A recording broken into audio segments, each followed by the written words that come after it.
Welcome into Momentous Struggles coverage of Adepticon 2024. This is round one of the Frenemies event. We were going to be having Brenden from Griffin Gaming going up against Chris Powell. Brenden will be running Vader Grevious, and that's Vader Jedi Hunter, against Chris, who is going to be running Mace, Windu, and Grevious. So let's go ahead and jump into the action. Yeah, and it looks like, just in case people were wondering about the MCP side, there is not a lot. They aren't up and running quite yet. There was a little bit of just getting everybody in and registered and into the hall and everything along those lines. So it does take a little bit of time, but yeah, super. Yeah, little Superman, you're right. We kind of glossed over the fact that Vader General Grievous would be the best of frenemies. So. Yeah, Vader having that Empire or Galactic Republic tag, you just forget about that sometimes because it's just doesn't. Again, it's like throws everybody off that yes, he is still Galactic Republic. So that. Oh, no. Hang on, Todd. Come on. We're gonna start story time with Aubrey early. If you open up the You Cannot Run dual pack, and you're all excited to build it, and you put it all together, and then you put your awesome Obi-Wan and Vader minis out on the table, which one do you think would have the Galactic Republic tag, and which one do you think would not have the Galactic Republic tag? The answer may surprise you.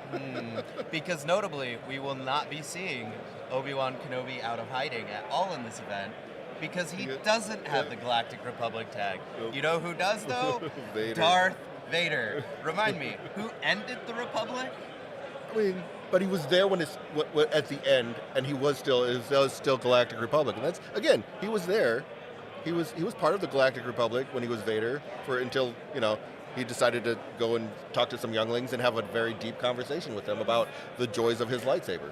Nightfall Vader and Vader in the suit, not the same thing. I would forgive you if it was a Mustafar dual pack, and it was Nightfall Vader, and that Vader had the Galactic Republic. Okay, fine. But this is 10 years later, Todd.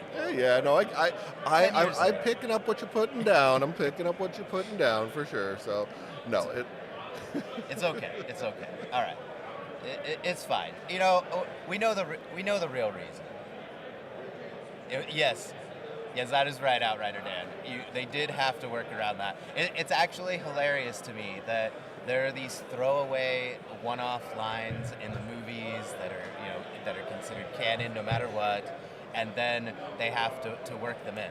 I mean, remember everybody, we got all of this awesome Clone Wars content just because of that one line in A New Hope where Obi-Wan says that he fought in the Clone Wars with Luke's father. Like, that was just a throwaway line. So it looks like we have the ARFs that have gone and moved forward. Oh, that's going to be weird. Yeah. Right. So we have the ARFs that have moved forward. They're up front. And they basically just went ahead and dashed. Yeah. And they ended up, I believe they just did their full advance and getting the force out. Yeah, it looks like everybody's getting their force out. Hey, this is what happens first turn. You flip over your cards, you want to start playing, and then you go to use your abilities, and you're like, oh wait, I need my force now. So he advanced and took cover, right, Dan? Advance, take cover? Yep. All right. And then it looks like we have pawns. So just debating what he's going to do with pawns here. Probably going to dig in. See you later, Dan.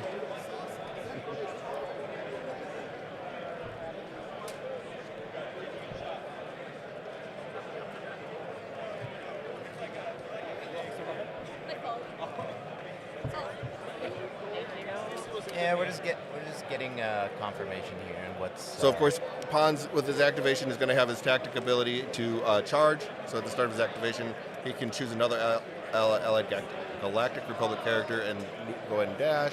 So went ahead and did that. Now he's going ahead and moving, getting Pons right there on that center line.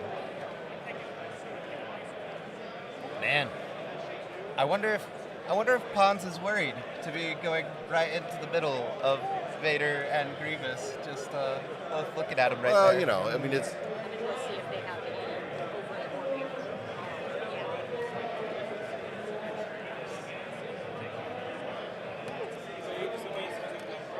All right, and then Pons as well went ahead and did his full advance and took cover to fix. Yeah, we know how it is in the early turns, everybody. The first couple turns, you're usually just moving, taking cover, getting on points. Remember, if we haven't figured this out yet, Shatterpoint is an objective-based game. You are trying to take as many objectives as you can. So the early turns, you're just getting set up, getting ready to go, and then the battle will begin. So yeah, we're looking at the B2s now have been pulled. We're looking at trying to figure out what we want to do with those guys as well. Yep, B2s are advancing.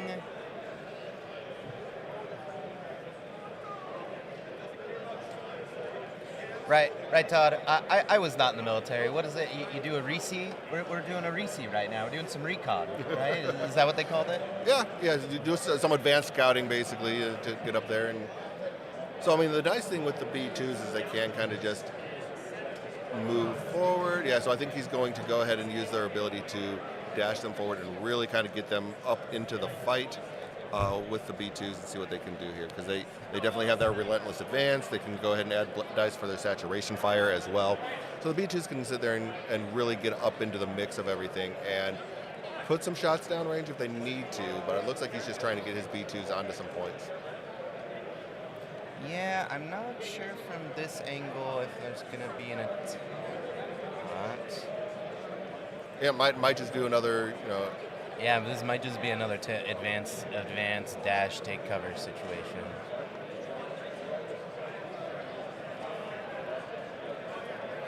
Because notably, awesome. Yeah. So yeah, he went into this relentless advance. Yes, because noticeably, everybody, when you're looking at that high ground tower that's in the center, there's two ladders there. You want to remember you can only take one ladder at a time because they're not connected to one another. So you can get onto the first layer of elevation, but not onto the second without a climb. So looks like we're trying to figure out our second action over here. Yeah, because he wouldn't be able to climb with his take cover, which would be like, so basically you wouldn't be able to get all the way up probably up to that third point.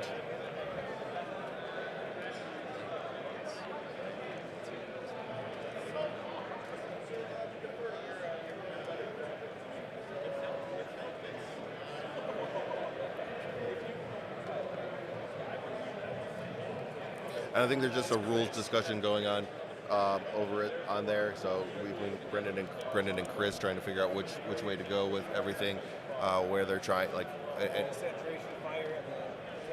all right. So yeah, so he did go ahead and use the saturation fire to add those two dice. Going to go and put an attack. It looks like into Mace, right into Mace. So it's going to try and soften Mace up a little bit right here.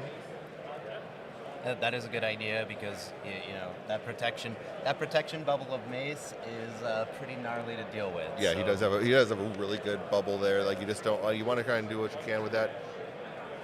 All right, we've got. There goes the defensive dice. Looks like a lot of failures. Yeah, he's pulling 5 dice out of there, so that is unfortunate. 4 failures on a 5 defensive dice, so that's tough. The 1 expertise turns into the 1 block. But dice are gonna dice. Exactly. This may be round 1 of Adepticon, but dice are still going to right. dice. So B2s, I mean, like with their shots their expertise are only doing damage.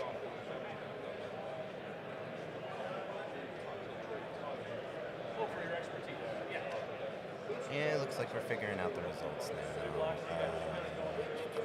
So yeah, he has 2 going through. He had 3 hits, 1 went to the 1 block, or 3 strikes to the 1 block. 5 damage total going through between the expertise and the tree, as well as he's going to go ahead and shove him back as well. So yeah, a lot of good stuff going on there. And looking at the chat, let's see, Little Superman. We'll take a look at the dice tray. It's a little tight there because we're also trying to show the struggle tracker, but let's see if we can scoot it up a little bit. And then, Brenden is an LGS owner. Look at that. Nice. Yeah, I know he did want to get some of his people from his LGS to be able to see what was going on. So yeah, we'll see about. Yeah, maybe it's just a cropping issue. And then he scores 3 on that. See if I can maybe make that a little bit bigger. I don't know. We'll see if that works. Let's see how that looks. Yeah, that looks looking maybe a little bigger. Hello, Talia Cole. I wonder who that is in the chat. All right. Yep. When we did get a Jango activation, which would be cool. Jango just doing Jango things and jumping all over the place. Those jetpacks. Those jetpacks are fantastic. Yeah. Get him up on that point. Ezra was right. Everyone needs a jetpack. Yep, they do. They do. And here we go. Yeah, so he's going to go ahead and move over onto that far, closest to the camera level.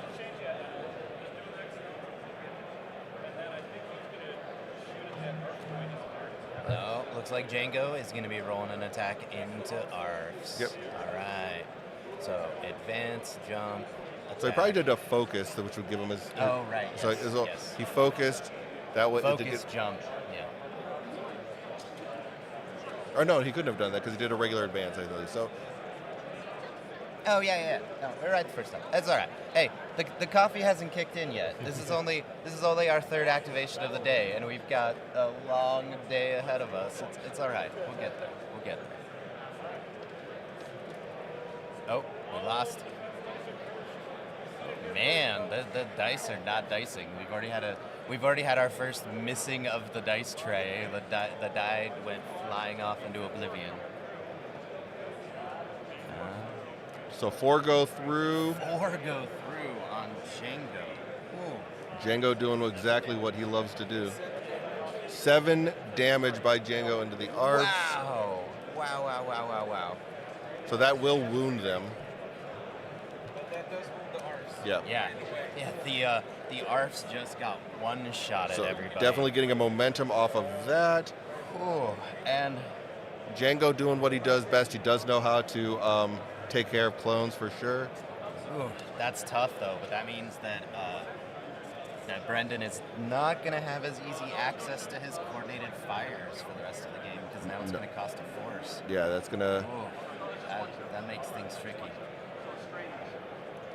So let's see if we can make this a little bit bigger for everybody at home. Yeah, just careful. We want to see the card. Yeah, there we go. I think we're all right. See if that one looks a little bit better for you guys. Yeah, let us know how the dice is looking. Just to move a little bit back, just kind of position himself so it's not as easily pushed off a point, which makes sense. So yeah, so we're looking at that extra momentum really is helping out there. Yep, that's the start. That's how you want to do it. Get momentum, take control points, and we're seeing our next activation. We're flipping over. Oh, is that is the daddy himself? That is Jedi Hunter Vader. So yeah, it looks like we're going to see some Vader action. I don't think that he would want to reserve him at this point in time. I think we're ready to sit there and see some Vader death. Oh no! I see that Jango, and I see the. Hey Todd, remind me what's that thing there that Vader can use to get onto the same elevation as Jango? What is that called?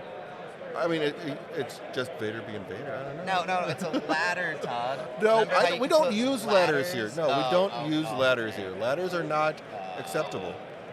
I don't like ladders, and sorry. So, and if you don't know, me and ladders, we have a personal thing going on. I am not a fan of ladders at all. Vader's Fury, but not so fast.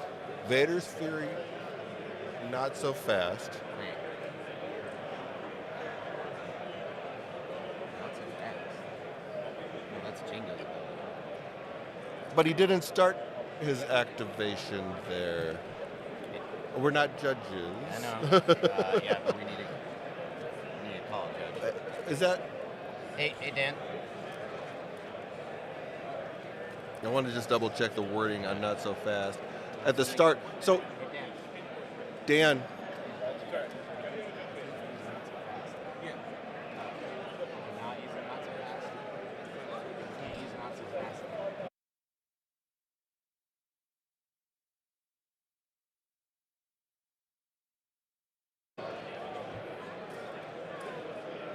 Sorry, we're just making sure that we're need double checking the need wording judge. on Jango's not so fast. Oh, good food. I need a judge.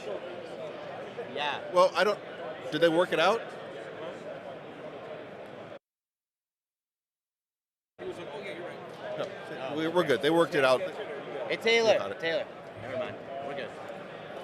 So yeah, the not so fast would not have triggered there. So we went ahead and got that squared away. Sorry about that. The not so fast definitely does not trigger because it's a start of the unit's activation, not when so the tactic ability of Vader's Fury goes off, then he's able to sit there and do his movement. So yeah, no, not so fast. Yeah. Not so fast. You cannot use not so fast there. All right. Hey, it's early in the morning. I don't know about you all, but the first 2 hours of the day. yeah. Especially we're in Chicago. Coming. See. All good. Yeah, it's only his second time playing Jango, he says. So it's like basically, yeah, and that's understandable. You forget about how it plays and everything along those lines. So we don't want to definitely do it. Hey, I have been playing Shatterpoint for months, and I'm still breaking the rules. And now Vader is going to go and do some really gross Vader things. So he has the 2 damage added in. Did he do your? I was looking at the speed too. Hey Dan, did he do the Vader? Okay. So it doesn't. I think he did as well. Yeah. No, it looks like he did not. He's only rolling 7 dice, so he did not use Your Hatred Makes You More Powerful. So it looks like it's just the regular 7 dice, but he's already throwing 2 additional damage in with Vader's Fury. So yeah, we're going in and doing that. So I think he just did not want to. Well, you don't always want to use that extra dice. I mean, it does come with a cost. Taking damage is definitely something that can hurt you later on, unless you're Maul. You like it. I mean, he might have used it, but he only rolled 7.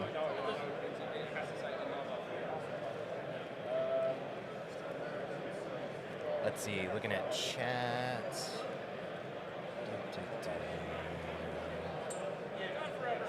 Add another dice down. Oh no, so he does realize that he was utilizing that ability because he did take the damage for it, he just didn't roll the extra dice. So sometimes people get confused between Vader's Fury and Your Hatred Makes You More Powerful.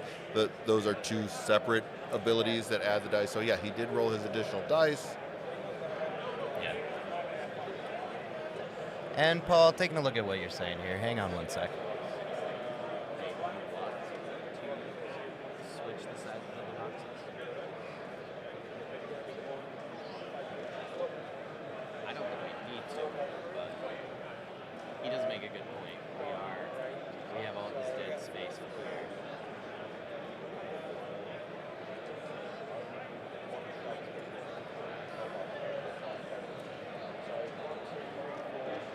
Or at the very least make the dice as big as ours. 7 damage, strain and shove. So 7 damage, strain, and shove. And then 2 more from Vader's Fury, so 9 damage. Ooh. 9 damage going on to Jango, which, if I'm not mistaken, that should be a wound, right? Yeah, so that's gonna be a one-shot on Jango. We are starting things off with a ton of murder, death, everybody. Whew. Two activations, 2 wounds, one after the other. This is aggro for sure. Let's see. So we're And now we have Mace coming up for sure. So we're doing some more fiddling here, everybody. Getting the layout right. Don't mind us. We're moving things around. Let us know what you think. I think that is a little better, so we can see more of what's going on with the dice. Yep.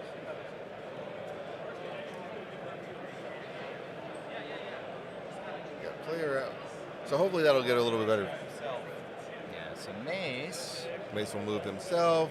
I think Mace, and really what you want because of Mace's bubble, you want to get him up into the fray, and definitely engage so that he can sit there and take advantage of that. This party's over, that big bubble that he has, because that is such a strong ability. You definitely want to get him where he's utilizing that as quickly as possible.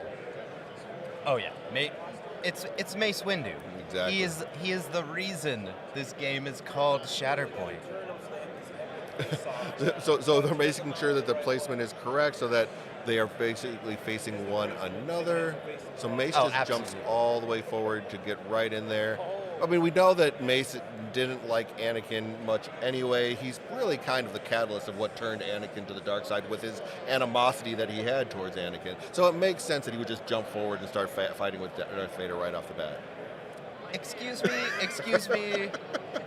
Mace Windu, with his awesome purple lightsaber and Shatterpoint ability, just recognized that the dark side was surrounding Anakin, and he needed to be cautious in dealing with him. Besides, he did at the end, before what happened with Palpatine. The damage was done. That's why he lost his hand and went flying out a window. He told him that because of what he told him, he was going to trust him. Mace was sold at the 11th hour. It just took way too long to get sold. I'm sorry, it took him way too long. I mean, that was over a decade to finally trust him. All right, here we go with the attack into Vader. Oh, all right. Let's see.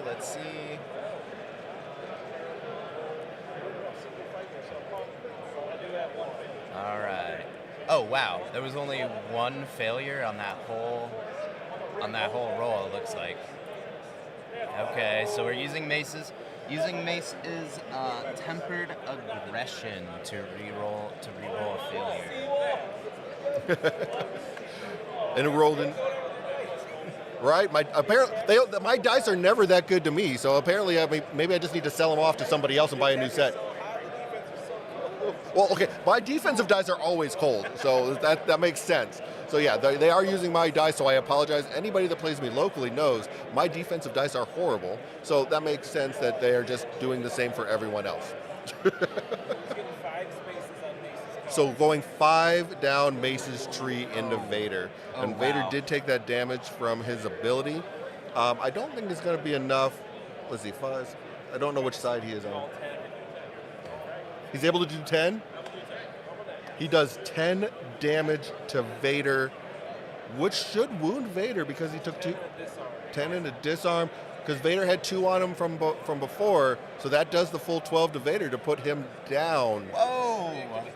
We are 3 one-shots in a row? That is fantastic. This is great Shatterpoint, I'm telling you guys. Hey, thank you. Paul, you are very welcome. Yes, Paul, thank you for the feedback. Again, everybody, give us some feedback. Let us know. Let us know what's going on throughout the day, what's working, what's not. We've been fiddling with things. Some of the team may have been here past midnight getting things ready for you. So hopefully it all continues to go well. Yeah, those defensive dice do need to find a new home in the trash. Oh yeah, so he's going basically the strike back that Vader gets now into Mace. Yeah, this is going to be 5 damage on him. So yeah, this is going to be a bloodbath, and I'm loving every minute of it.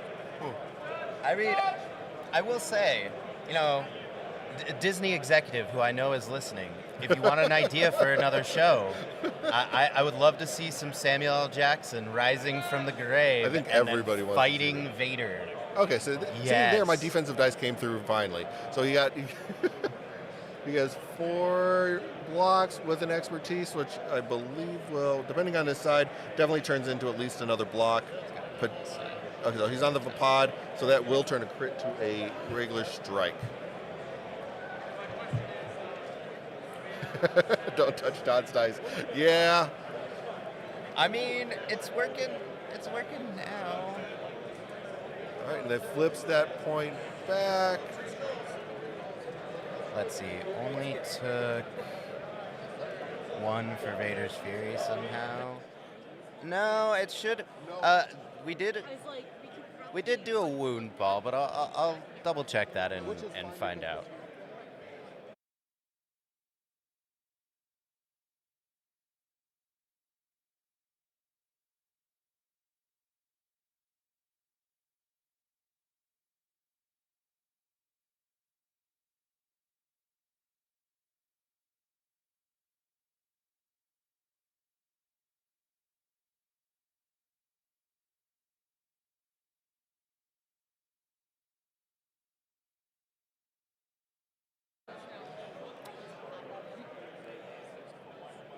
Thanks. Yeah, so they did take the 2 damage. It was just retroactive. So the player just forgot about the 2 damage from Vader's ability, but a wound did happen. So it's all good. Yeah. Okay. So don't worry, everything's good. We just had a bit of a delay in getting all of the damage on there, but a wound did happen. Yeah, this is very, very brutal, though. Just the amount of damage going through is insane. The amount of characters going down, I'm loving it. Like most games that I play, you don't see this many people getting beat up on and everything along those lines, and just wounds going out like crazy. But no, today definitely all sorts of wounds. Right. I told you all that this is an objective-based game, and now our first-round players are murdering each other. They might have forgotten that part. No, I'm kidding. One way you can take objectives is by murdering your opponent's units. That's not the usual way, but here we are. So we do have Kraken coming forward now. It looks like he should have been moving some droids forward. And now he's going to attack. He's going to use that tactical network right off the bat. Interesting. Oh man, we're going straight at it. Not even going to try to do the attack first. But hey, there's a reason they're playing, and I'm just watching here talking about it. Oh, definitely. You should listen to Todd on how to play tactical droids. I'm over here trying not to be triggered by their existence on the field of battle. Oh yeah, so he moves. I see what he's doing. So he moves his B2s way up there so he can tactical network. So tactical network into pawns with the B2s. Oh, poor pawns. All right, 5 dice attack. Ooh. Couple. So looks like it's just 3 hits. But he did have 2 expertise. Oh, he had expertise. There we go. Okay.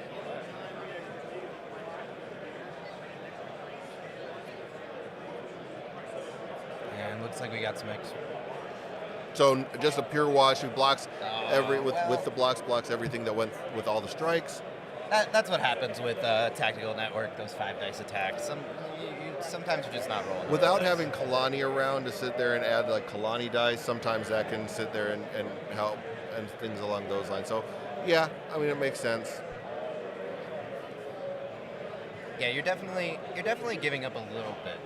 The more I see Separatist Alliance played, the more I really think you just want both tactical droids if you're going all. And so we'll go ahead and take cover, and scores his points out. 3 points again. Yep, 3 points, and are they on 0? And they ended on 0. On 1, okay. Yeah. 1 on the Brenden side, so yep, they're just. And this is pretty common for Struggle 1, where you just have that back and forth until someone can break parity. But you would have the amount of death that has been happening and just the amount of wounds that have been going out, basically, just injuring people left and right, that keeps that parity from being able to get broken as well. Yes, this is going to be interesting to see because right now we're in that 3 points, but something's going to happen pretty quick here to change that up.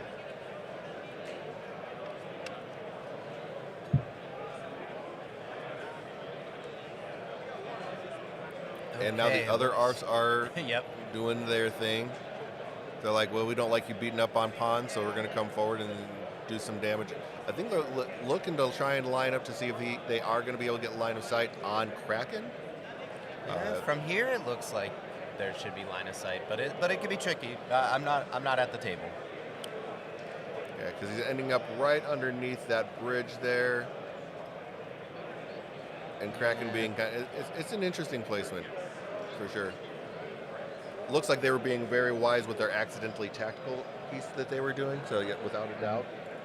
Yeah, dear viewers, if you do not know what accidentally tactical refers to, I will tell you a story.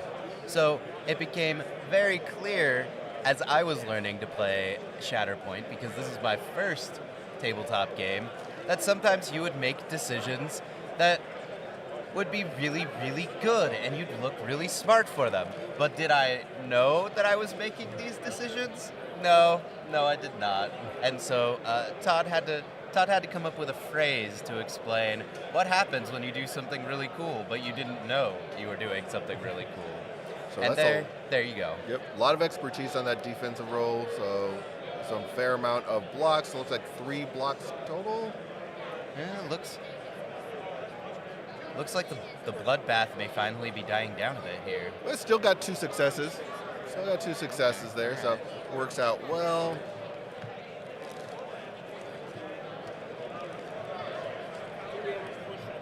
So 2 damage, a push and a pin is what he decided to do on his tree there. Definitely, Push and pin is what you want, right? without a doubt, push and pin is the way to go. I mean, there's a reason that people will regularly play down a point and bring ARFs with their Republic lists, because they just do what you want. 3 successes gets you a push, pin, and expose, or a push, pin, and a disarm. Just great unit order. But even just the 2 successes is really kind of like mathematically what's going to be happening on most cases. Being able to just push pin on, or pin push, I guess is probably, or pin shove, is really the best way to go with that.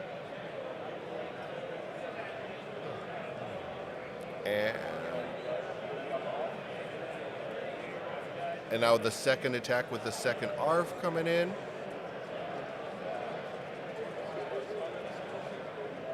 Let's see what this advanced recon can do.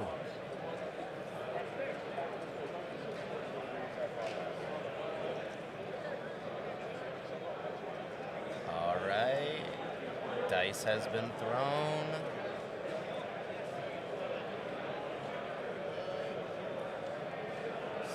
So that's a lot of expertise. 3 expertise on the offensive side. Ultimately turning into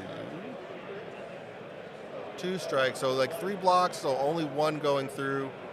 Another pin, so that is going to do an extra damage because the pin was already there. So it's going to be 2 damage total going on to. Yeah, there's a 4 total, 4 damage between those 2 attacks. So between those 2 attacks, 4 damage. Also with the pin, and he was shoved back some, which, and only 2 points scored this time, so a point was not flipped. Okay then. Oh. And we have gotten the Shatterpoint card. It is Shatterpoint time. All right. Ooh, I wonder who they're going to activate. While our player is deciding, I'm going to remind everybody about some lore. So, Shatterpoints refer to Mace Windu's particular ability to look at a person, a thing, an event, and see in the Force its significance.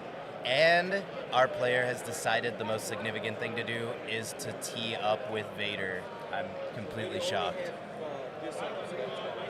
All right, yeah, so because Vader was wounded, when he activates, he goes to injured. That will remove all of the damage and that disarm that he had. 1 condition can be removed, so he does remove the 1 condition.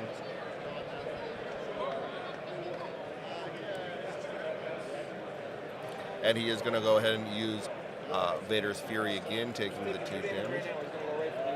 Yeah, he's just going straight in for the kill. Ah, there we go.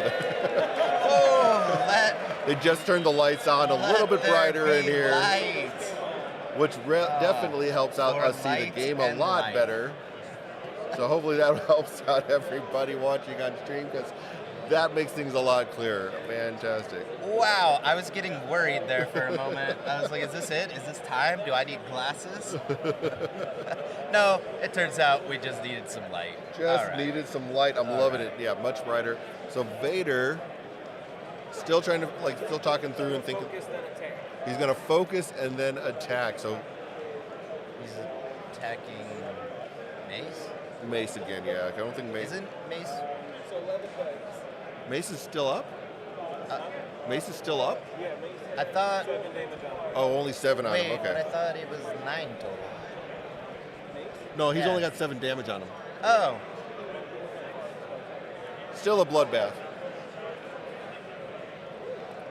because Vader came in, wounded Jango, and shoved him. Oh, that's then right. Mace came in, wounded Vader. Right. And then Vader. Right. And then Vader. That's right. Vader's attacked back. That's right. Correct. There's just Vader. Vader's just taking over that point. I can't keep track of who's up there because he keeps killing them so fast. Yeah. Like. So it's interesting that he's rolling so many dice here. I mean, and he's coordinated fire straining Mace as well. Well then. Okay. That's a lot go. There's a lot going on here right now, and I'm loving every minute of it.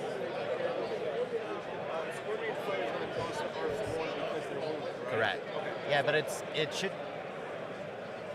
it strain or exposed? Who's doing the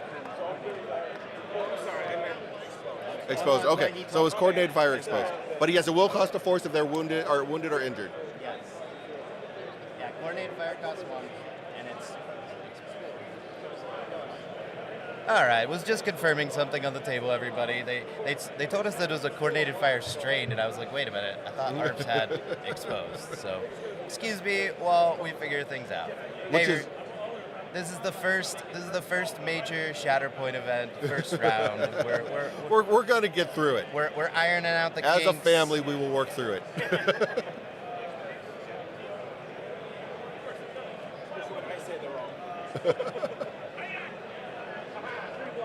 So 3 blocks. Expertise does not go off.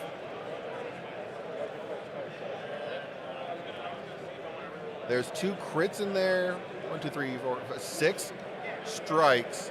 So it looks like he's going to go 5 down Vader's tree with that. Wow, that is going to be quite a bit. I think that's going to be enough to take Mace down. Yeah, 5 down Vader's tree is a lot there. So yeah, so it's going to. That's one of those things where I was wondering if it was worth taking the damage on Vader there, because. So, and how much damage did you say? 7 damage, right? 7 damage. 7 damage. Shove. So that it was interesting there. I mean, it's. Wow. Yeah, so 7 damage, 2 shoves, and a dash. It's pretty interesting. I mean, it's like I said, I'm sure he just added the 2 dice to go ahead and make sure that he ended up getting the attack through and completely taking Mace out. And it's like it was a calculated risk. You never know when your dice are going to sit there and just go flat on you, or if like Mace would have been able to spike some good blocks. So it makes sense to sit there and just be safe and go ahead and just get Mace down and out of the fight. Yeah, Vader is living up to his reputation. He is definitely hunting down and destroying Jedi here. So Brenden is scoring 4 here, though, which is very important. That is the breaking of parity. So he's at 3 on his side with the 3 expertise. Yeah, so really needs a big. But Grevious is coming up now. Oh, so this okay. Let's go, Grievous. So this is interesting because Grievous is pretty killy. And he can get up there to sit there and put an attack into Vader. Vader having 2 damage on him already, just getting the 10 in. So, yeah. Yeah, Grievous can do it. Grievous can sit there, and he is one of the few that can sit there and put a lot of damage out. So this will be interesting to see how this kind of plays out here.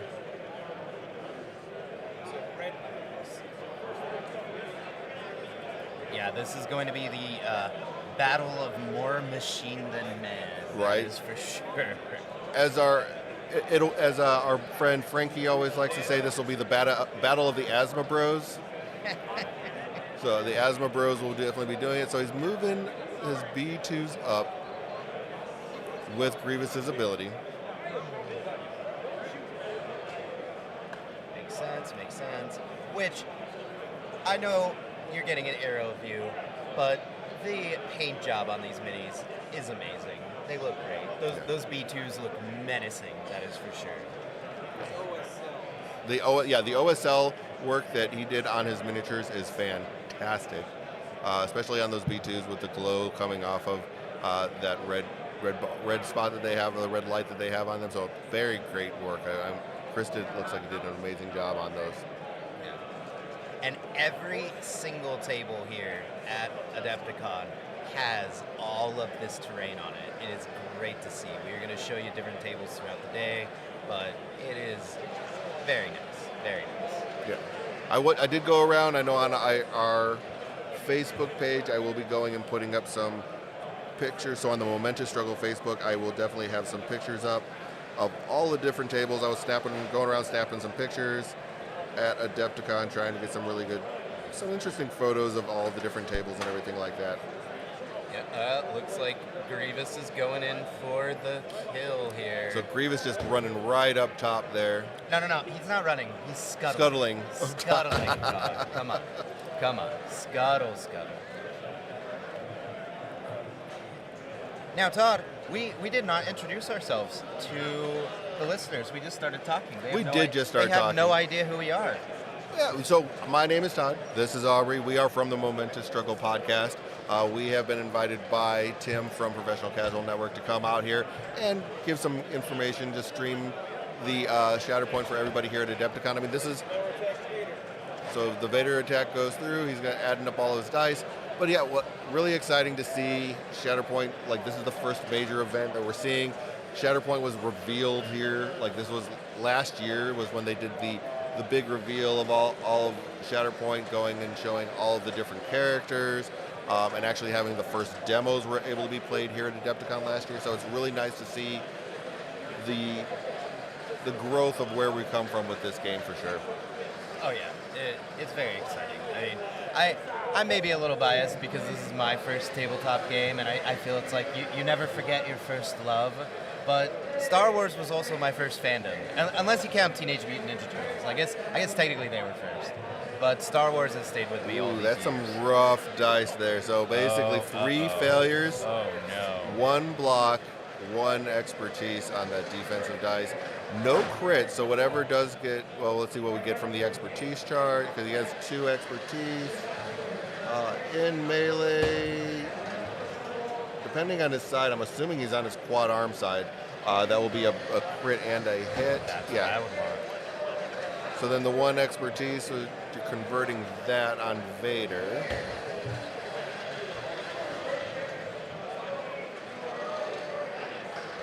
Converts to a block. So it looks like 4 down the tree.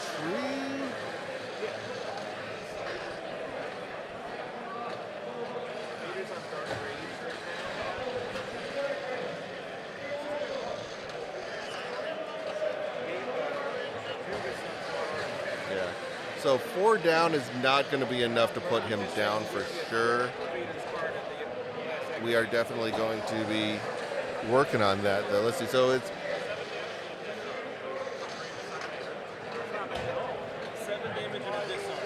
7 damage and a disarm on the Vader. Yep, Vader up on with 3 health away. So I mean, a shot could sit there and put him down for a second time. And we're still on struggle 1, so it'll be. And we're posted 2 damage back. He's in melee. Oh no, it's a riposte, not deflect. Riposte is melee. Remember, the Sith get riposte, the Jedi get deflect.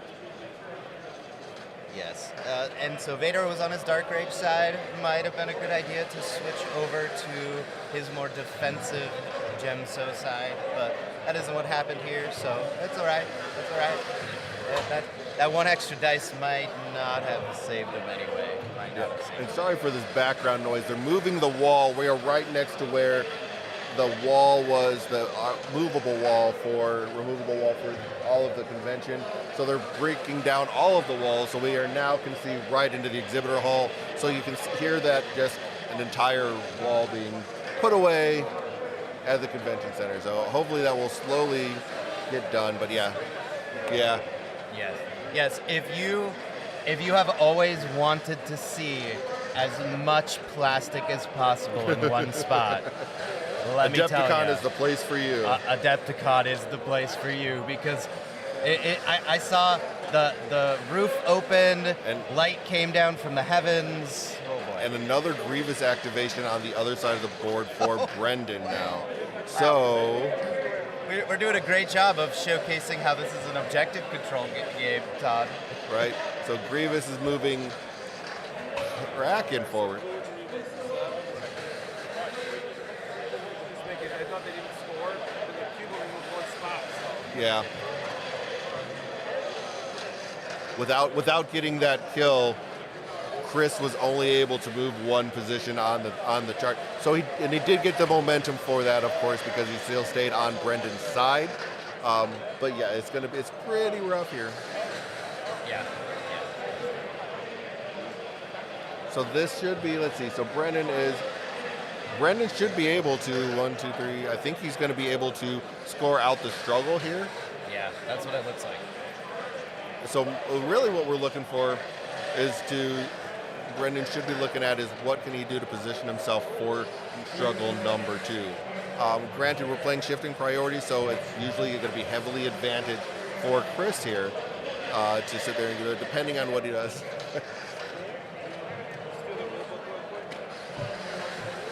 Do we need a judge? Not worried about it? Yeah, we can call a judge over. So just doing a quick rules check. Hey, these games are complicated. I'm still looking at the rules. Well, it's still a new game too. I mean, so not everybody has every rule down. So it's always good to go and double check the rules. That's part of why we have all of it we have here and everything along those lines, to make sure that we are communicating all of the rules as effectively as possible to everyone else. Right.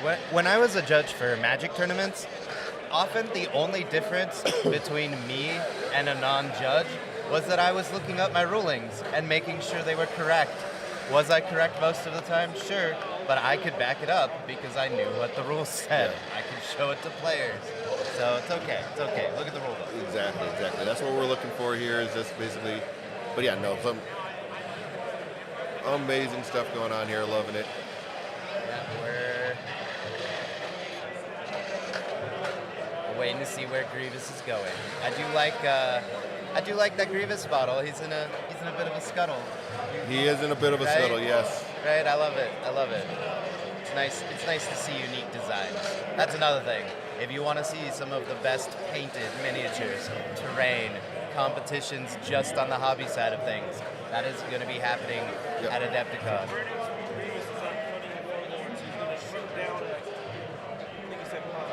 Yeah, so Grievous did go ahead and move. He's on his Cunning Warlord side, so he does have his range attack. So he's going to be shooting into the ARFs. That little holdout blaster of Grievous's does a lot of work. Does a lot of work. So here comes the attack. 1 crit.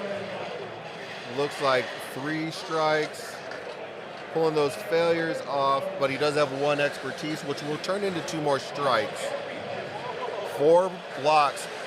The dice are Wow. the dice are heating up for sure.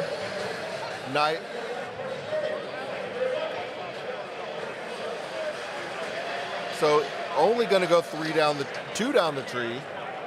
Wow. Man. Which basically is just going to be 4 damage, a shove, and a pin. But again, Brenden really didn't need to. So again, Brenden didn't really need to do much here. That was just icing on the cake to sit there and take the struggle. So yeah, we will be resetting after this.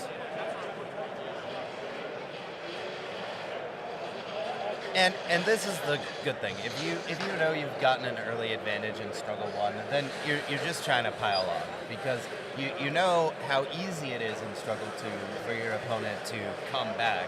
So if you can just do as much damage, get some conditions out there, make things as awkward as possible, then... Absolutely, especially on the shifting priority side, because it's like on the shifting priority mission, I should say. Because you are going to sit there and it is so heavily favored. Appetite for destruction, Kraken. So appetite for destruction On Kraken. on Kraken. And look at that dice. Three strikes, 2 strikes, Oh my god. 2 crits, 3 strikes. Blech, words. The 3 blocks do come and blocks all of those strikes, it looks like, though. So we're just going to go 2 down the tree. So the ARFs on Chris's side are now wounded from that 3 damage from that as well. So a lot of people going down here. Like I said, this game, looking at the list, we anticipated a bloodbath, and we're moving to struggle 2. So yeah, we anticipated a bloodbath, and that is exactly what we are getting for sure. Really fun match so far for our first match at Adepticon. I'm really enjoying this one. Yeah, that was lightning quick, but I mean, hey, it was Grievous on Grievous action. Yep. It always comes to a Grievous end, right? Oh Todd? my lord, here we go. The puns have started. It's all right. Hopefully you came here to hear nothing but dad jokes and cold takes from me. That's where we are. That's where we are. It's because I'm in Chicago. We're from Phoenix, and it's so cold here. It's so cold. Todd, why aren't you cold? I don't know. It's fine. All right. So of course we've got to do some objective turning off, turning on, selecting. Of course, the player who loses the first struggle gets to choose which objectives are going to be active at this time. So going through that whole process takes a moment, especially when units are sitting on top of objectives. I don't know about you, Todd, but sometimes I have left objectives on and then moved my unit away and went, oh, what's happening here? What's going on? Yep, so it looks like we're going with the 2 on the very far side. And Chris pulls his Shatterpoint. So very good pull for that. Right off the rip for struggle 2. Time to see what the will of the Force brings us. Yes, sir.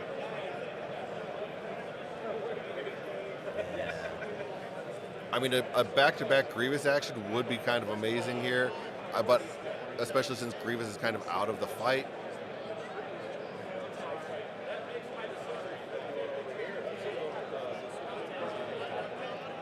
Oh, so it's the bottom one. Okay. This one? All right. So it is going to be, if you're looking at it from our view, the bottom 2, and then the middle row all the way towards Chris's side. So the right-hand side of the screen there is going to be the ones that you got active. Yeah. So if you've got your cards handy, we're in Struggle 2. We're on We've Been Double Crossed, and it is the top options of We've Been Double Crossed. So that's what we're looking at here.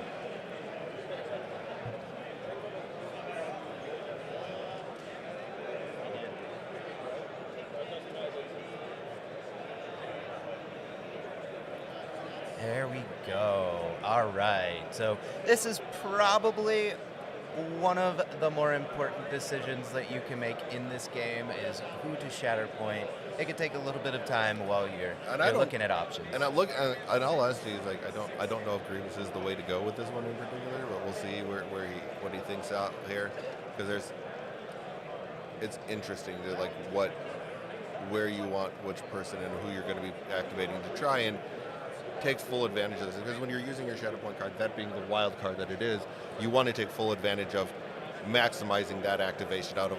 You want to maximize all of them, but this is your. I get to choose whoever I want activation, so you really want to maximize this as much as possible. Right, and so that's where the decision making. You're always going to go a little bit in the tank in this one, especially when it's at the beginning of the struggle. And ultimately, he decided to go with Grievous, which, in all honesty, makes a lot of sense. He is on that side of the board where all the active objectives are. That is your most powerful unit to utilize. So I can definitely see that happening. So first off, he is going to be using Onward. Going to move some battle droids around.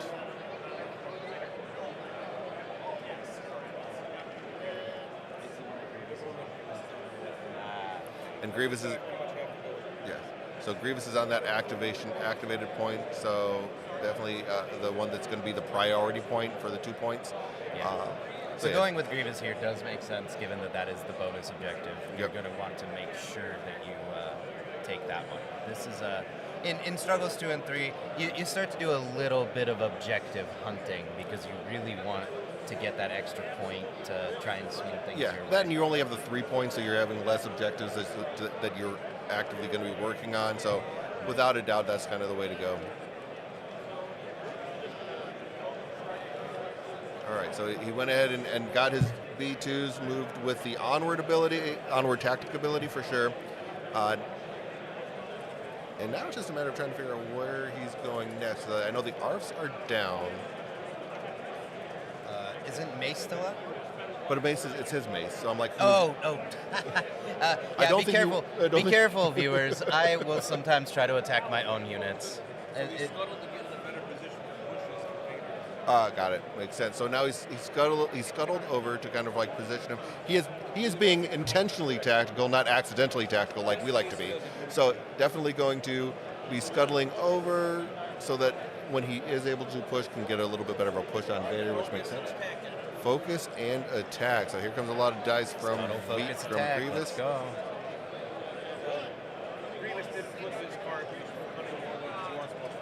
Got it. So he's staying on the Cunning Warlord side. Yeah, a lot of failures, unfortunately, on this roll. Oh, dice did not dice. No, so basically he has 2 expertise. Those are going to go ahead and convert. Oh, but there's a lot of failures on this. 2 failures.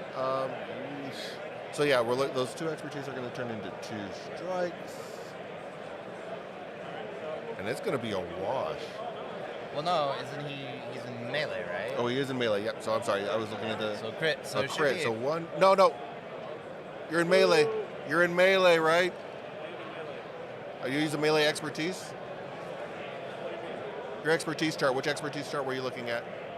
You're in Cunning Warlord? Melee? Don't you have a crit and a strike?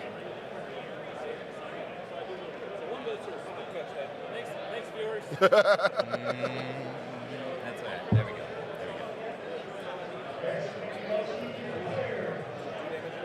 2 damage and a push. 2 damage and a shove. So he does Not get a bad. shove up.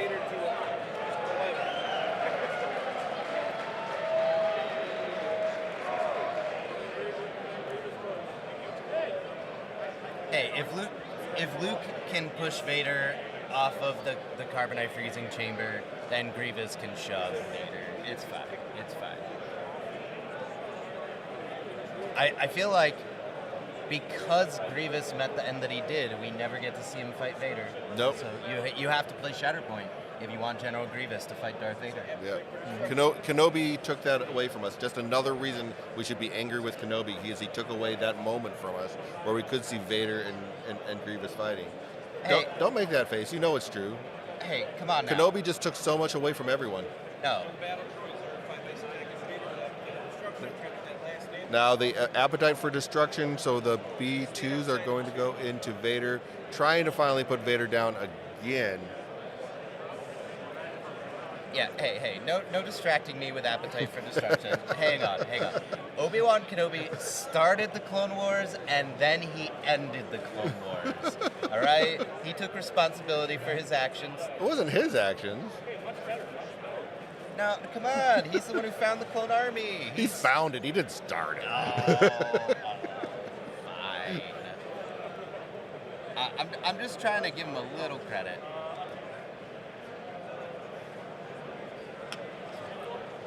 All right. So, 3 crits this time by the B2s.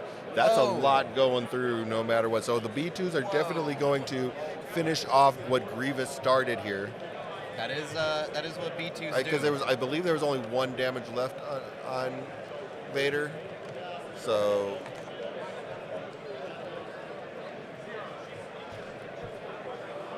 Yeah. that is 2. That is now Vader has an injured token and a wounded token on him as well. Vader's Fury is probably. Vader is been a hot target of this game for sure. Yeah, that Vader's Fury is going to look a little costly now. I don't. In all honesty, the B2s were going 3 down their chart, and I believe we only needed to do 1 or 2 damage anyway. So I don't think that Vader's Fury would have really was costly in this particular situation. Like I said, trying to get Mace down was the right call. So he has 3 points here, 4 with the momentum as well on that side. So a good fast start for Chris on struggle 2. And the priority point is now down at the bottom, like where the ARFs are, which is interesting. Unfortunately, I believe those ARFs are down right now. Yep, they are. They are. But here comes Sexy Rexy. Ooh. Oh, hello, Rex. Yeah. Rex, the true hero that the Republic needs. And we are almost all the way through the order deck for the first time into Struggle 2, which is pretty interesting to see that. Like, and that's the beauty of this game is like everybody you get a chance to at least use every model at least once when you're playing your game. And that's I like this about like in comparison to MCP. And don't get me wrong, I love me some MCP, but MCP you can have turns or games where you don't even get to activate a character at all. They just get destroyed and you're tabled, and all of a sudden, and it feels kind of bad where at least with this you put all the work into painting your models, you get to put all that work into building, painting, doing amazing paint jobs like some of these guys do. You want to be able to play with your toys that you just got, and that's one of the great things about this game. Okay, so he gets a move on soldier with Rex to move himself to kind of get himself into the fight, which I am loving Rex doing. Yeah, especially when Rex is going this late, you don't actually need him to do anything. Yeah, I mean, the ARFs are already up there, and again, this being the Frenemies event, you don't have anybody with the Galactic Republic tag on the other side of the board anyway. Vader's already where Vader's going to be, and he's got, he's been put down twice now, so we really don't want to see much going on with Vader there. So it makes sense to just throw Rex up. And looks like we're probably seeing a defensive maneuver here.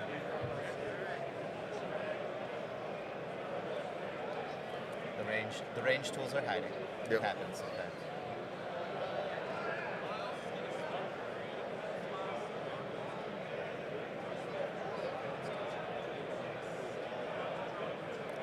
Oh, we're doing my favorite thing. Moving the checker, but then leaving our hand on it. Well, yeah, I mean, you kind of wanted to. So yeah, he's trying to determine whether he wanted to climb or not, which he decided to do. He was within one after that first dash. That's fine to go up there. Yeah, the egress. So he did use the egress to get up to the top. Rex looks like he just wants to taste of Grievous right now. Oh wow! I mean, Rex does go to Shove City on that the bottom half of his. Yeah, on the bottom of his. Yeah, so he could do some pretty decent displacement on 2 successes for sure. So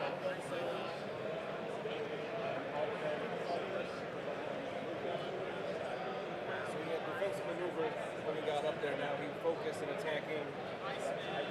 Focus and attack into Grievous.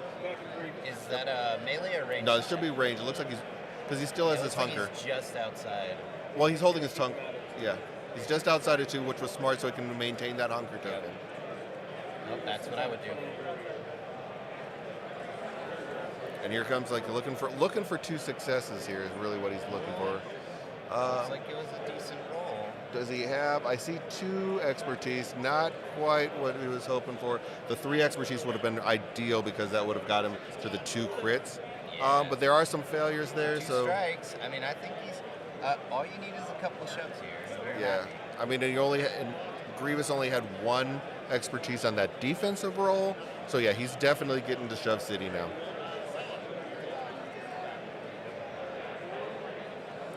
So it basically turns into 2 blocks that looks like 6 down Rex's tree.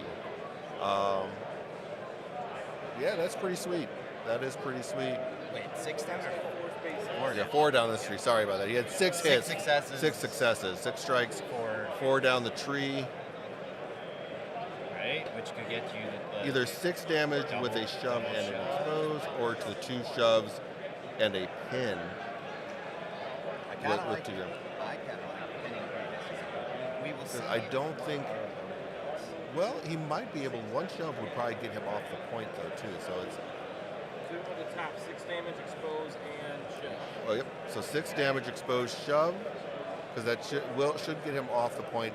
and down. Yeah, so he's going to fall down. Yeah, that nobody, everyone's just getting shoved off at that point for sure. I know. If any more people get shoved down there, I don't think there's going to be any room left for shoving. You're gonna have to shove people in a new direction. Doesn't look like Rex followed on that shove. With his previous defensive expertise, he gets a dash. Oh, so Grievous gets the defensive expertise to dash back up. Which is why he didn't follow the shove. Well, the problem. So Grievous didn't go down, right? There wasn't enough damage to put Grievous to wound him? Okay. So yeah, so Grievous didn't get wounded. So yeah, it doesn't make sense because he's just going to dash right back up. So just stay outside of melee range instead of... so we'll go ahead and maintain that hunker. All right. Scoring 2. And the final card is the B2s. B2 time. Yeah, it's always hard to tell what cards are left in the Separatist order deck because of how much the droids move. Yeah. You're looking at them and you're like, oh, well, they must have gone already. They're on the midline. No, not necessarily. And they have had multiple attacks because of Grievous with his appetite for destruction. So yeah, it's like you've gotten a lot out of these guys.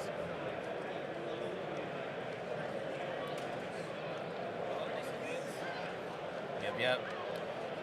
The B2s are doing their relentless advance. Yep, relentless advance.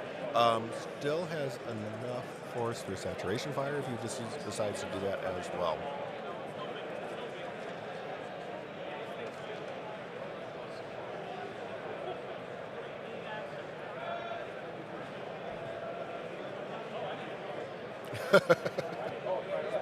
And forgot to roll for the priority point, so it will be the rear point. Yes, that's the mechanic that you're most likely to forget because you have to roll it every single turn. So you gotta keep an eye out on that. Yep. So yeah, we are looking at, he is on at least 2 points on the back. The B2s are moving on to advancing onto the back point as well. I'm trying to determine.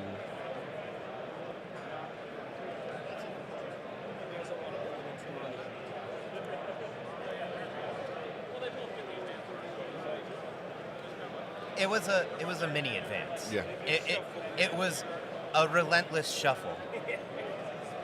And so looking at the positioning, he's just trying to make sure he positions very carefully for those B2s in the center of the board. So they're not getting into melee range of the other B2s, so he's able to attack exactly where he wants to attack, which makes perfect sense. Oh, we got B2 on B2 action here. Yep. Makes sense. Is that B2 squared? B2 squared. Ooh. Which would be B4. Dun-dun-dun.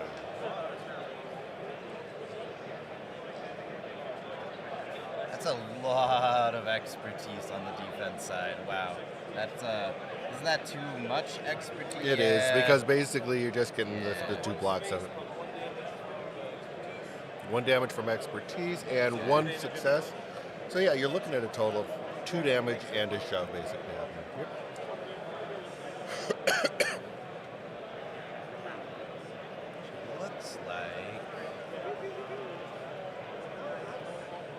Looks like the B2s are not going to get up.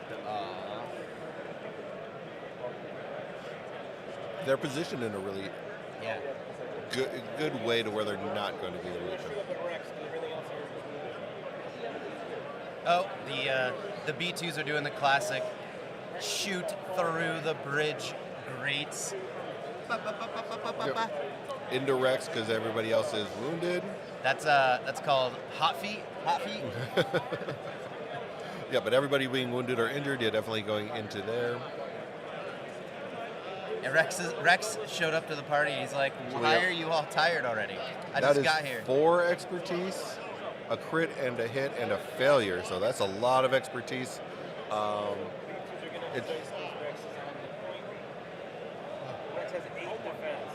That's a lot of expertise for Rexy. That was a heavy expertise. Well, he has Hunker and he's on that elevated terrain.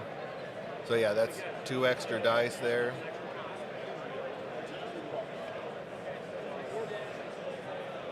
So 4 blocks total after all the expertise happen. The strikes that he gets. So basically, it's only thing that's going to be going through is that crit here. 3 damage and a push. So 3 damage and a push.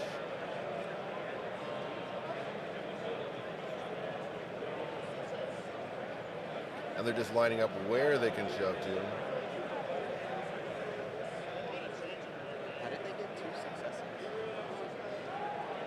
No, it was the damage was from the expertise check. Oh. Within 2 of Grievous, it resolves hunters. So he pushes him, so he's engaged in engagement range with Grievous to lose that hunker token, which makes perfect sense. So 4 points scored here. Wow. That was quite the swing. Refreshing his deck. Yep, refreshing his deck, and he refreshes his force at this point in time as well. Yep. Shuffle on the deck, refresh your force. And the refresh is actually supposed to, and the shuffle is supposed to happen now for Chris. Chris's refresh of his force and his order deck happens now. Happens at end of turn. So he'll, Once you finish that activation. yeah.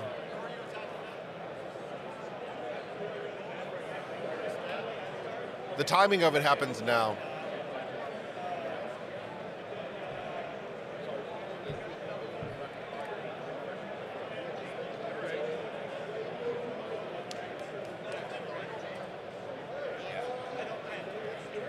Dan.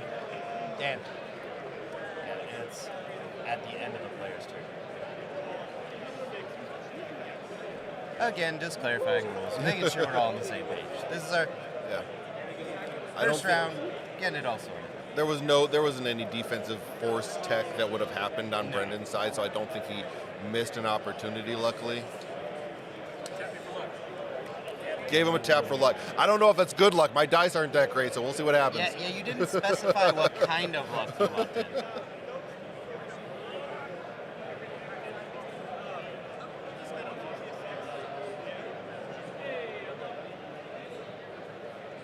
And don't forget, everybody, if you want to talk to us, we do have the chat available. You can ask us questions about Adepticon. You can ask about Todd's fit today. Yeah, looking good. Loving the Star Wars themed stuff. My wife got this for me. I'm very excited, very happy with the Star Wars outfit, so I had to wear it on opening day of Adepticon for sure. So, and I'm a little chilly, but I've got a My Momentous Struggle shirt on. yep, made by my wife and her business partner. Well, her business partner made those for us, which thank you. I know I doubt Maya's watching, but thank you. You're awesome. Thank you, Maya, wherever you may be. Are you trying to tell me that Maya does not play Shatterpoint? What is She definitely does. Escape on itself. Okay. So Kraken is using his ability on himself. Makes sense. Again, this is interesting. Like just with this with the way that we are seeing the characters playing out in this game, since we're not have these full synergy lists, we're seeing a lot of the tactics abilities that only being able to use within that squad for a lot of cases. So it's interesting.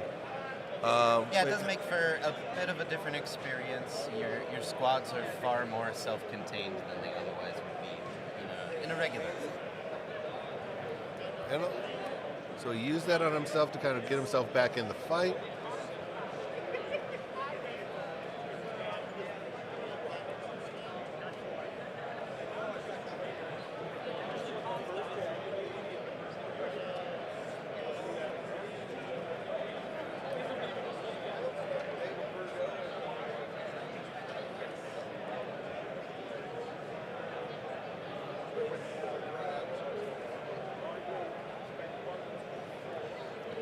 And it looks like we got, so, and he's going to use Tactical Network right off the bat. Man, there's a lot of quick fire tactical networks here. Frenemies B2 is going to attack Grevious with tactical network. So going to go ahead and use the Tactical Network to go into Grievous again. Really just trying to get Grievous out of the fight. Which would be interesting. So if he's able to do that, get Grievous out, because they did go ahead and move Rex forward, he's probably going to be within range of that point to basically flip that point if he wounds Grievous here.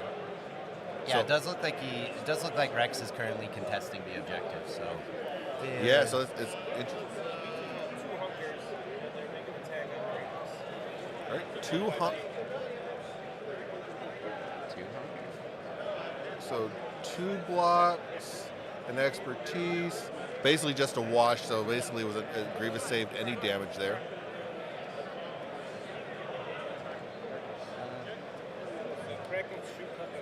And Kraken is going to be shooting into Grievous as well. So it made sense there to kind of use that ability to see if you could soften up Grievous a little bit before he puts the full attack into him.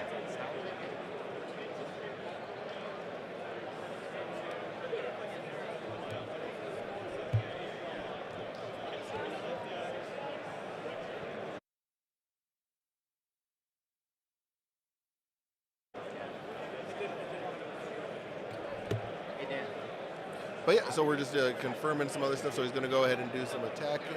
It's making 5 dice attack work. And a lot of expertise again on that. On that, so he's like converting that right now. But he does have 2 crits going through here, so there's going to be definitely some damage going through for sure. What's up, Mom? Woo!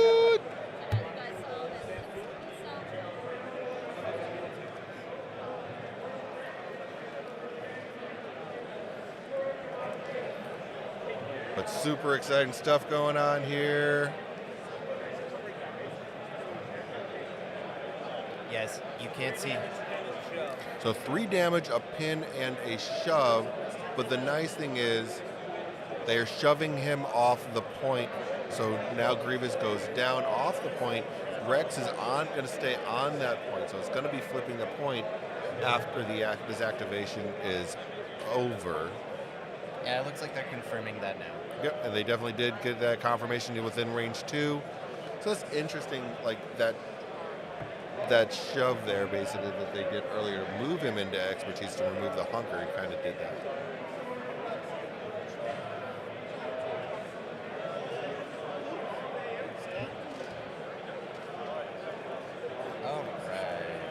All right, now going for the objective here. We are on the back point, it looks like. And first flip of the refreshed order deck. Dun, dun, dun.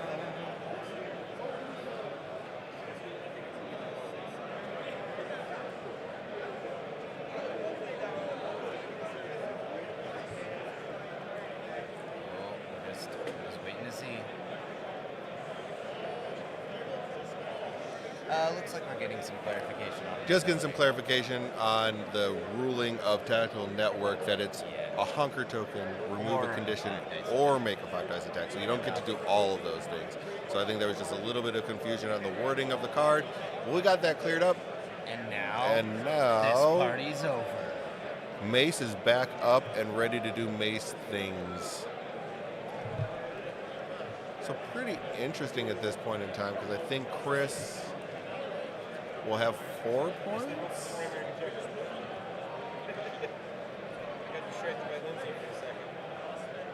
Are those all for us, or are those yours too?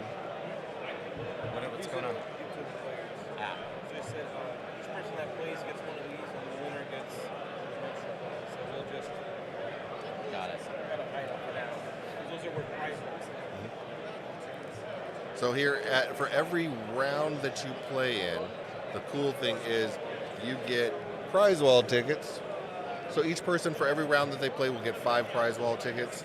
And then on top of that, they get, whoever wins gets an additional 1 ticket for prize walls. So this is basically just, that's all the swag that you get for playing. That's kind of what you do there. So now we have Mace, just kind of figuring out what he wants to do with Mace right now is where we're kind of at. Making sure he's on the right side for Mace. It's always important. Check your stances. Without a doubt. Especially with Mace, though, because if you choose to Shadow Point Mace, you want him on the right side at that time. You want him on the right side of his stance. Correct. Yeah, some units care about it more than others, and Mace is definitely one that cares.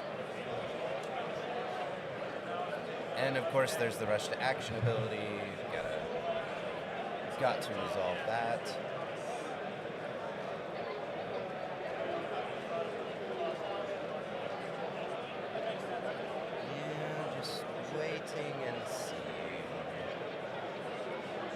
does look like Mace is going to go.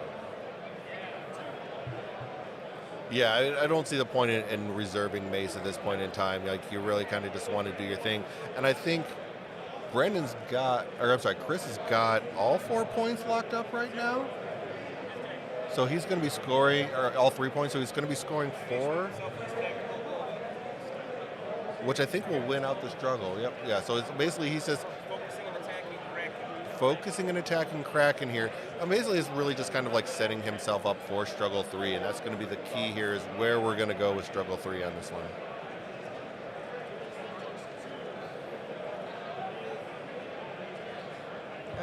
Wait a minute. Isn't Rex contesting the one objective up top? Oh, you're right. So Rex. So no, he only has the 2. But I still think.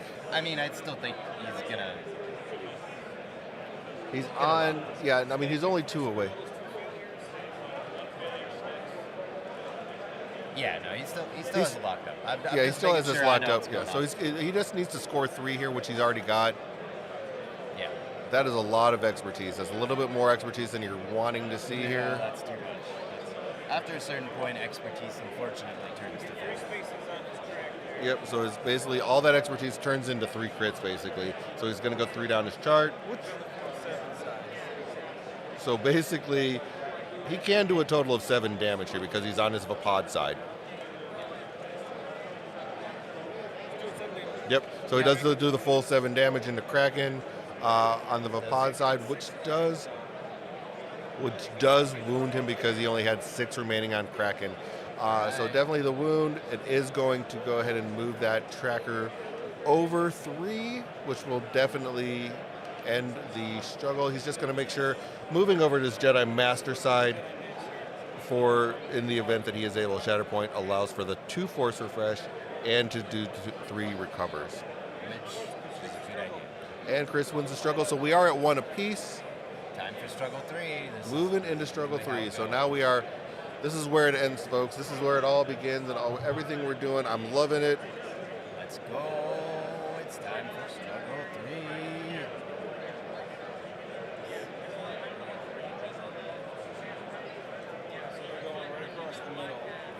Okay, so we are moving into struggle 3. We're doing hack the security network, which is just the entirety of the midline. Is the part they ship it.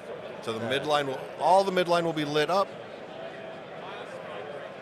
And let's see how this all looks like, which is really interesting. So you have Rex still on the top, the closest to the camera side. The B2 should be for Brenden are on the other side. And it looks like it's a wash. It looks like it's a wash in the middle. So this is really even right now, which is really interesting. I like where we're at. So at the start of the struggle, it's like not really too one-sided. Here come the ARFs waking up. ARFs finally heal their. They've just been lying on the ground, sprawled out. Yeah. And they're like, okay. They were doing their recon thing by just laying low for a while. They were literally reconning. And now they woke up. They're like, okay, now we're ready to go. It's the end of the battle. We're ready to go finally. Here we go. I'm not sure if that's normally how commandos do it, but They're not commandos. They're ARFs. They're recon. They're advanced recon. They were advanced Scouts. resting. Yeah, they're scouts. They're good. Advanced wrestling. Force. Advanced reconnaissance force for ARFs. Yep. So yeah, they're just Can't forget about the F in force. the F in force. I know. I guess you can't forget about that. So yeah. So it looks like they move up onto that point just to make sure.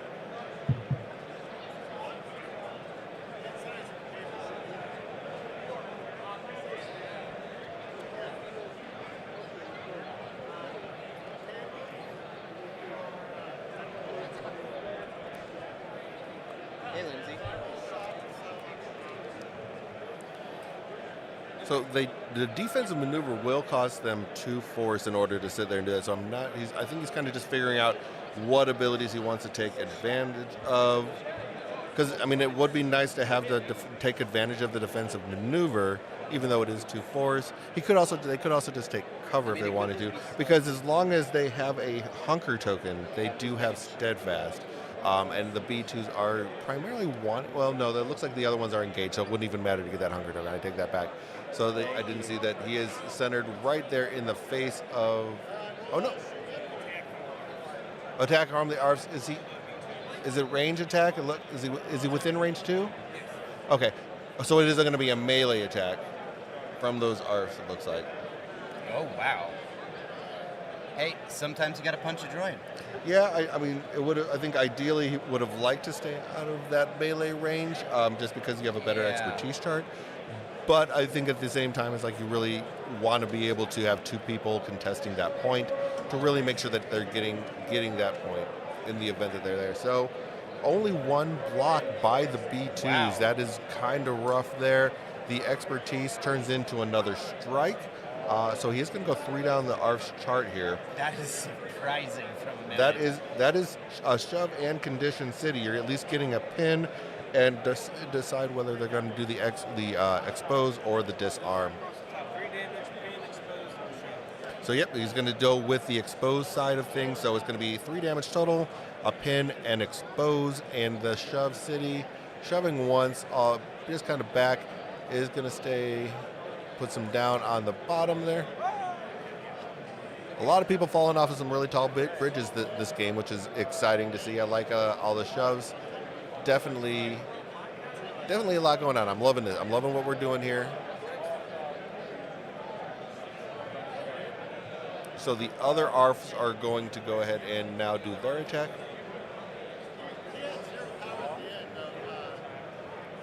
Looks like we're figuring out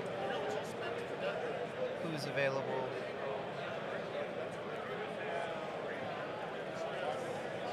The ARFs are scoping out the scene. Yeah, ARFs are really kind of like just trying to pick their targets here, trying to determine who they really want to put down. So just shooting straight down at Grievous. They're like they see him easy targets right below, just shooting right down into him.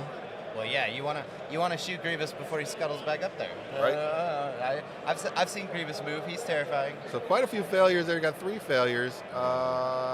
Looks like 2 strikes, 2 expertise. The 2 expertise That defensive is just roll 1 strike. was pretty strong. Yeah, it looks like it's just going to be a wash here. Grievous is on Cutting Warlord. So yep. Yeah, so it's not a But Grievous does get the dash.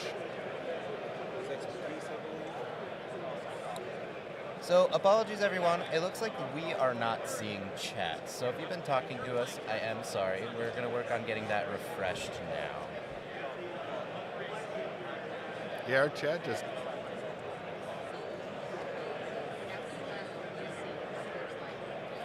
There we go. Sorry, guys. Like, our chat was not coming up. So I will catch up on everything that we had going on there, guys. Talia, hi. Photo Chick, hi. How are you? Thanks for joining us. Yeah, we haven't gotten all the swag yet. It's hard to get the pictures of it. They do have like the acrylic struggle tracker or struggle markers. Some really cool foil cards. Some really nice dice. I want to get some better pictures. And Rex is going, I'm always first kid right now with his ability.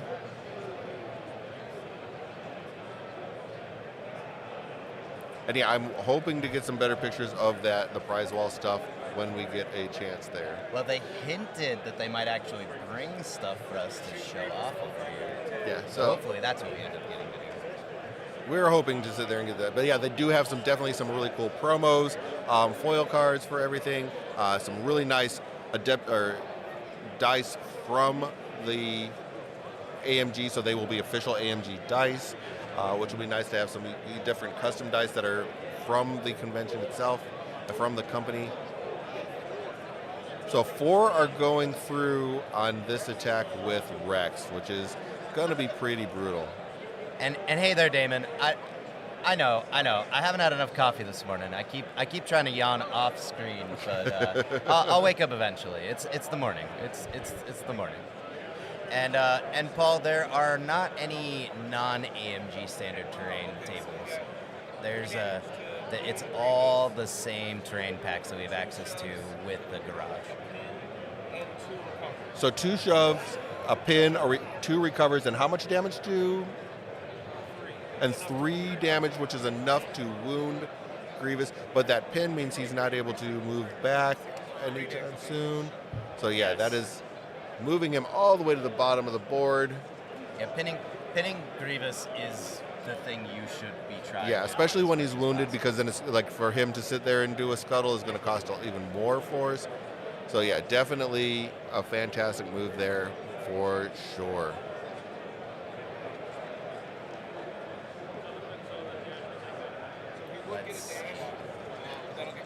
Yeah, so he does get to the dash, which we expected. That removes the pin, so he doesn't actually get it back onto the point, which is amazing.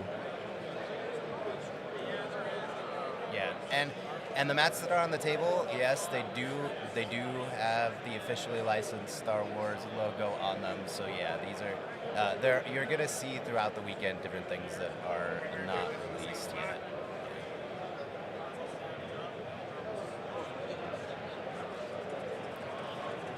And it looks like now we have the ARFs for Chris coming up.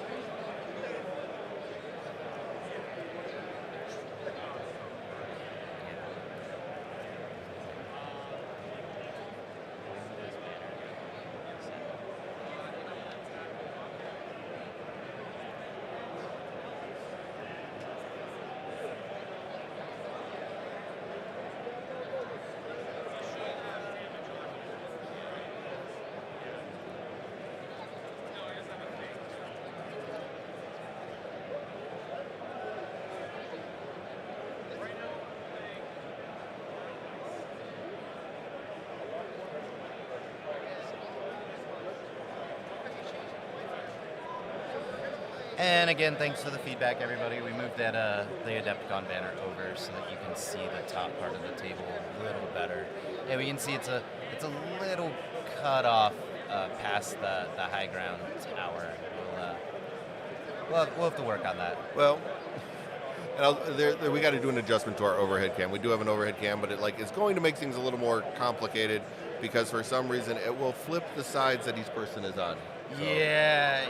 It tries to turn itself upside down. We're not sure why. We're not sure why. So we're going to try and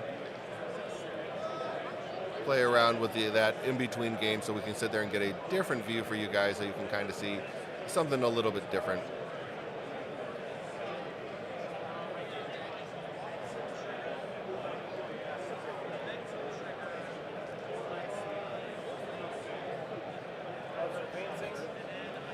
All right, so we've got our ARFs moving up.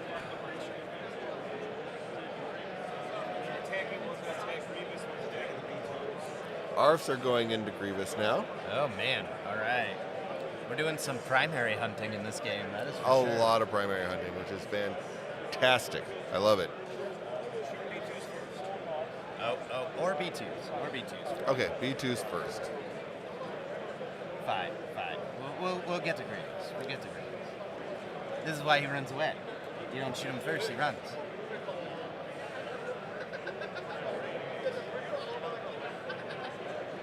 All right, so we have, again, a lot of failures coming up. 3 regular strikes, a expertise, and then 3 blocks. So whatever that expertise happens is the only thing that's really going to go through. But it's the B2, so it's just the damage.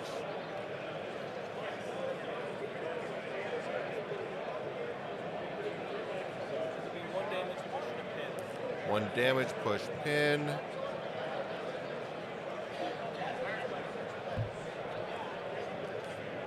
Yeah, that protection definitely helps on the B2s. Yes.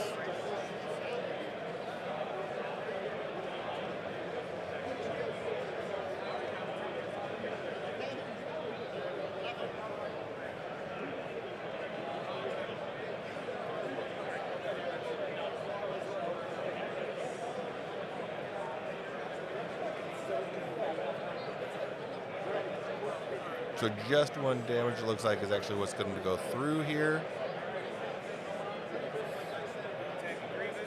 And now attacking the Grievous. And Grievous is on his Warlord side.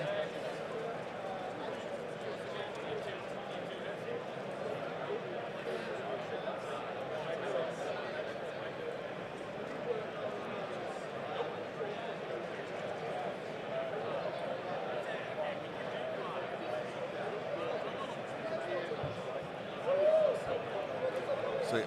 And we do apologize about the glitching that keeps happening. We're gonna have to do some troubleshooting with the flickering that Yeah, keeps going on. again, we damage and a pin on Grievous. All right. Yeah, we'll be working with trying to get a little bit better connection, but it is the con and everything like that. So Right, we are running off of splitters. We're using a lot of the same internet connections. There's gonna be some shenanigans afoot.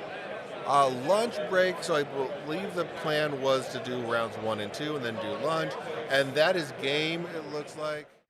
And thanks for watching the coverage of the first round of the Adepticon's 2024 Frenemies event.